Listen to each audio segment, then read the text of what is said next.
मैं जोधपुर की 600 साल पुरानी ब्रह्मपुरी में रहने वाला वो पुष्करणा ब्राह्मण हूँ जिसने यहाँ के लोगों को गर्मी से बचाने के लिए पूरे शहर को ही नील से नहला दिया। जब राव जोधा ने मंडोर से राजधानी को बदलकर जोधपुर बसाया तो उन्होंने मेहरानगढ़ किले के नीचे बसी इस बेरंग सी ब्रह्मपुरी को हमें दान में दे दिया।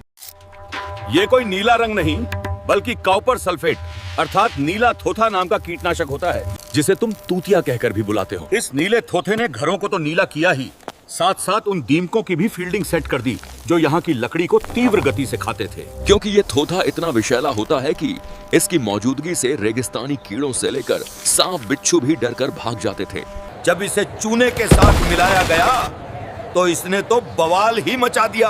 चूना एक हीट रिफ्लेक्टर का काम करता था जो सूरज की गर्मी को 90% तक वापस भेज देता है, जिससे गर्मी होने पर भी कमरों के अंदर ठंडक बनी रहती। जब लोगों को इसके लाभ पता चले तो सभी ने अपने घरों को पूरा ही ब्लू ब्लू कर डाला। इसने दुश्मन सेना के लिए दृष्टि भ्रम पैदा कर दिया, क्योंकि दूर से देखने पर नीला रंग आकाश में मिल जाने से शहर की सीमा का अनुमान लगाना कठिन सा हो गया। फिजिकल के साथ इसने मानसिक लाभ भी पहुंचाया।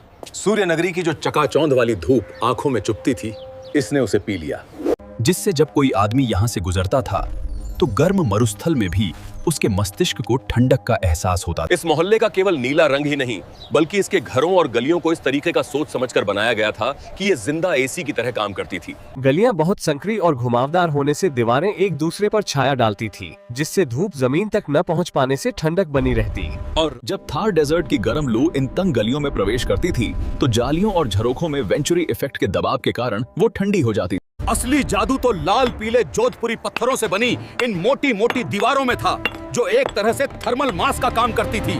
दिन में जब रेगिस्तान 50 डिग्री सेल्सियस तक गर्म हो जाता था तो ये उन तीक्ष्ण प्रकाश किरणों को अपने अंदर सोख लेती थी। और रात होते ही जब रेगिस्तान अचानक ठंडा हो जाता था, ये चट्टानें दिन की संचित गर्मी को धीरे धीरे छोड़ती थी, जिससे 24 घंटे तापमान संतुलित बना रहता।